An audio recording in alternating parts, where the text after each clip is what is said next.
And for our next inductor, please bring up Peter Endo to induct the Duke of Dorchester, Pete Doherty.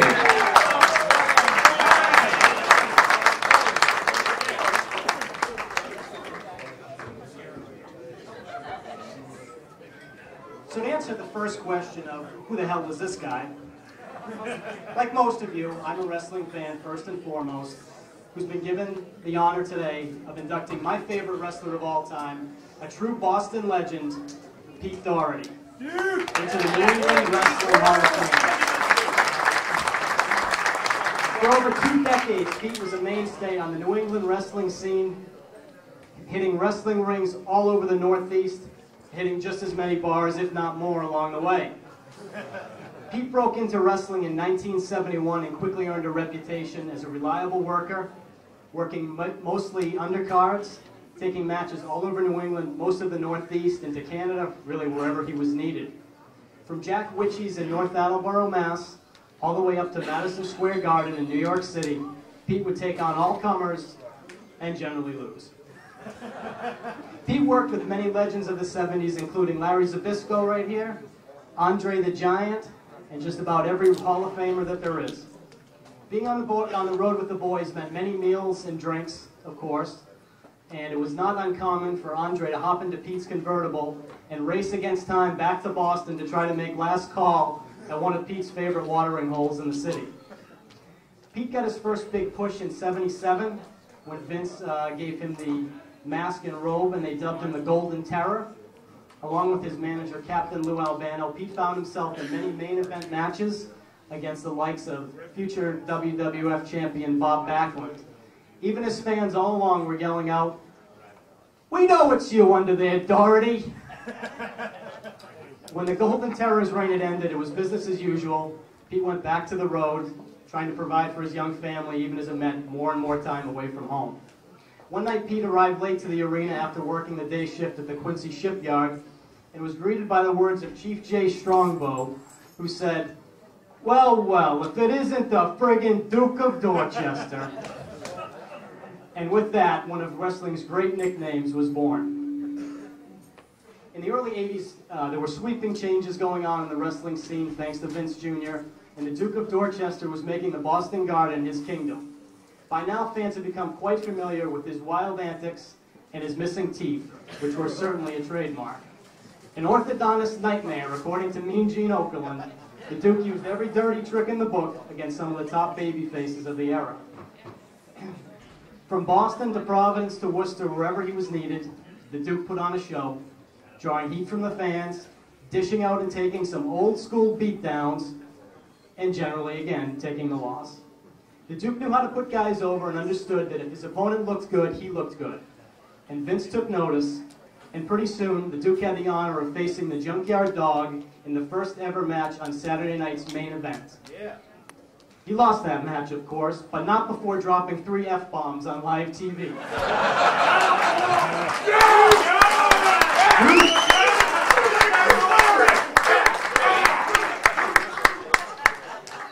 Around the same time, Nesson, the New England Sports Network, had begun broadcasting taped garden events, which gave the Duke great exposure and brought him into the homes of millions of New Englanders.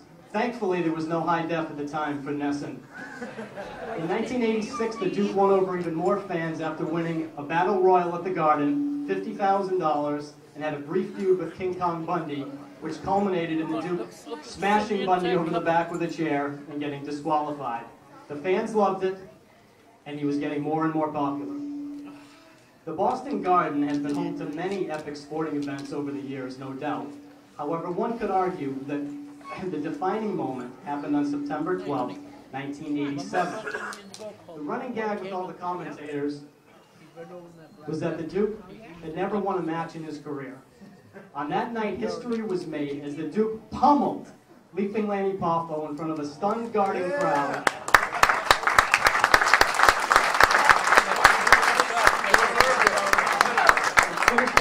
And finished him off with a devastating backbreaker to earn the 1-2-3.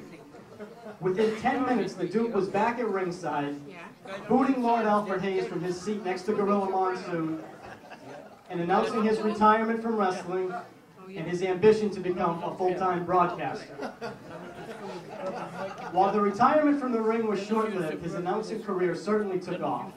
The Duke's Boston barroom banter was perfect for the telecasts. He won over even more fans and caught Vince's eye once again.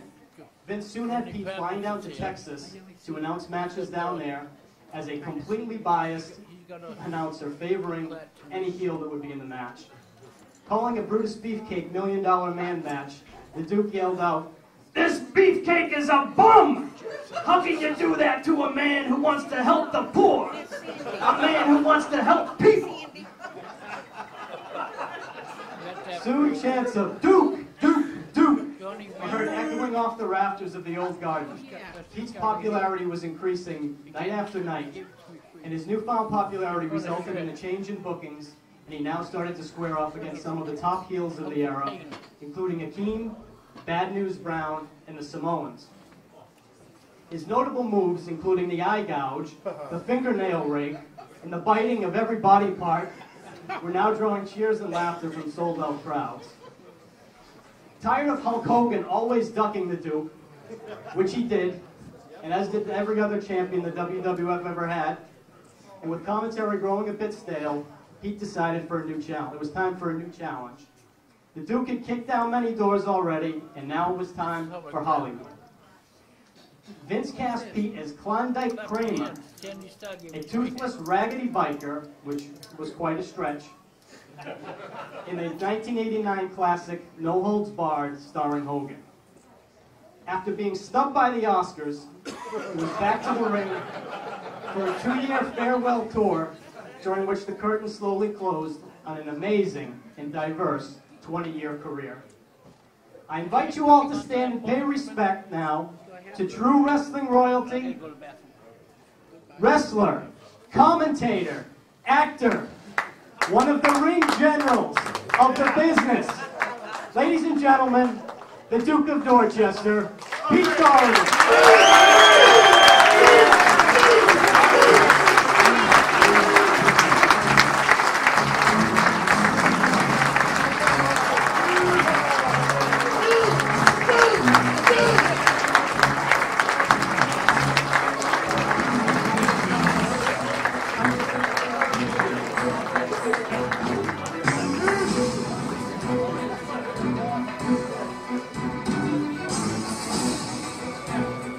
Wow, what a fantastic introduction. Wound up my whole wrestling career. Absolutely fantastic. And every minute it is absolutely true. But I am so thankful to be here amongst Brian, our host. Man.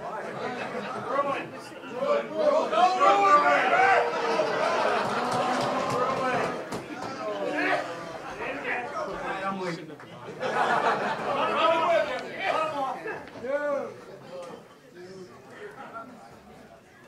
Angelo Savoldi's fantastic. Without you, Angelo, I wouldn't even be here. All right? Mario, Tommy, Joe, fantastic. Larry Zbyszko.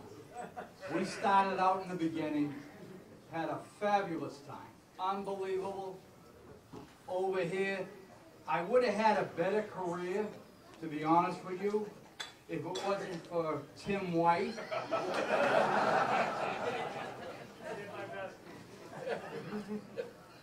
And Davis over there. They were probably two of the quickest referees. I would have won about $1 million match. Those bastards were pulling it out from under me.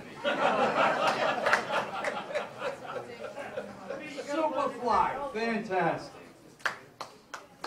Love that guy. Unbelievable. Guy used to fly all over the freaking ring. Until I got in there, Superfly. Yeah.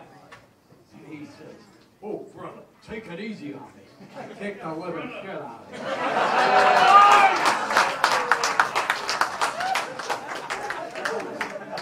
You don't remember that, do you? Huh? Neither do I.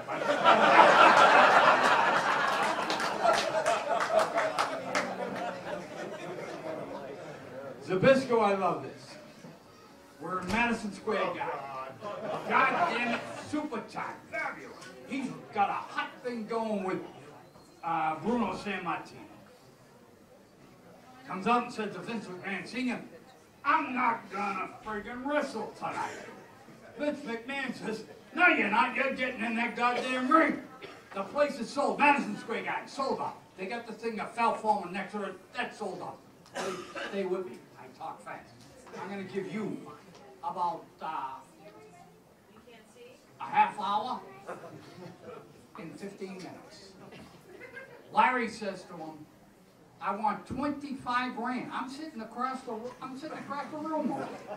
I said, 25 grand, Jesus Christ. I don't even know what 25 grand is. You know? And McMahon Sr. says, what the hell is going on? I ain't paying you no 25 grand. And I said, Jesus Christ almighty. McMahon says, look at me. You fight it. Get out. He says, okay. Larry starts getting dressed. Going out the goddamn door. In comes McMahon again. Wait a minute.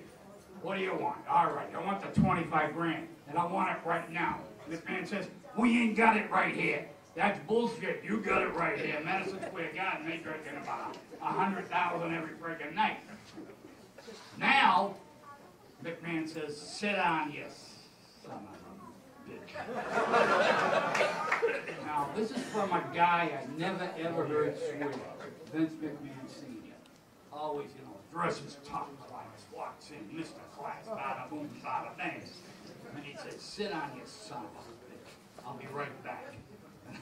And I'm over in the corner with Baron Miguel Seclune.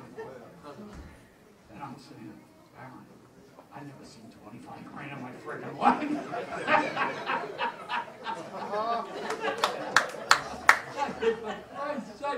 All of a sudden, the door comes swinging wide open. In comes McMahon with his goddamn paper bag. And he takes it and he slams it on the goddamn floor and it's there. This is your 25 grand. All right? That's it. Get dressed. So all of a sudden, my eyes are like, wow. This is holy shit. I didn't know you could get 25 grand in a little paper bag like that. Larry scooping it up, throwing it in his bag. I said, Larry, you want me to watch your bag?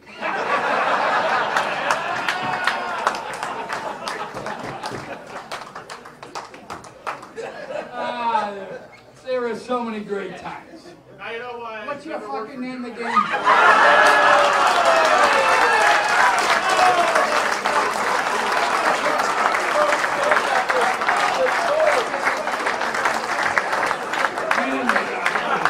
You think I'm that stupid? I got class. I got more action than this freaking guy ever seen in his freaking life. Because of Angelo Savoldi, Mario Savoldi, and Tommy Savoldi, probably the funniest freaking guy I ever met in my life. And Jumpin' Joe over there. Hey, but I still blame Tim White. Tim White, you know. Hey, look. You screwed me out of a lot of matches. I really want to tell you this up front. I think that suck.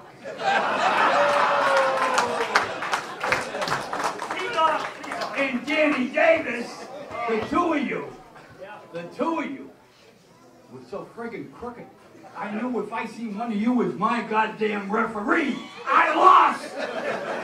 Jesus Christ! All right. This here is fantastic. I enjoyed it. Your name again? Joe what? Joe, you put this show on. Really did. You did a pretty good job. Now, I'll tell you what you told me about when I come in, if I needed a beer, have a beer. See where I'm sitting over there? There ain't no friggin' beer. No, I want it now. You get somebody up there, hustle down about 4 or 5 beers in that corner. All right? I had a great time here. I enjoyed it. Budweiser, baby! Get it down! We live wild. I live it crazy, baby. I was 67 friggin' years old. I can say there's one guy who told me how to live a longer life. Angelo Savoldi. Every time we're going down the road, Angelo says, Pete, pull in the package store. Right? And we get this big ass gallon bottle of wine. And I says, okay, I'm gonna get beer. You want the wine? Yeah, okay. This is a true story, absolutely positively true. It's a funny story. And we had this guy who'll go nameless, and because we couldn't drive at the time. But we ended up, we're going down the Mass Pike from all right, thank you guys. Yeah, all right, you're better than that jackass. I don't know his name now. I ain't gonna know it later either. But we're going down the road, leaving Albany, New York, going down the Mass Pike, and Angela says to me, well, why ain't you driving? I says, well, Freddie's driving. Okay, so Freddie's driving, and we're going down, and Freddie comes to a thing in Vermont, and he takes a left. And like 2 hours later, it's only like a 3-hour trip from Albany to Boston, and we used to do it with 2 because back then you could drive 80, 90 miles an hour, and I had a real hot LTD convertible, which Andre beat the shit out of. But I had this thing, I had a 4-barrel cab on a V8 that was so freaking big, I didn't even know. But we were moving. But we ended up in Vermont in some goddamn thing. And Angelo wakes up and says, we're in Vermont. What are we in Vermont? He says, no, we're supposed to be in Boston. Time went by. Well, anyway, we made a wrong turn. Bada boom, bada bang, went down on the Mass Pike. I had to take Freddie out of the friggin' driver's seat and get in my goddamn souped up 1971 LTD convertible, and I put the hammer down. We did about 90, 100 miles an hour. You could do it back then because nobody was around. Even we could beat the cops. And we were back at the Bradford Hotel in Boston in time to make the last round. All right.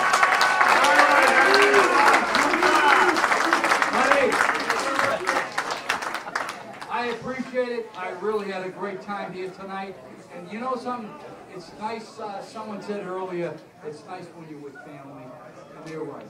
It's all, it's really, really great, and I really appreciate it. All right. Huh? Yeah. Thank you. Thank you.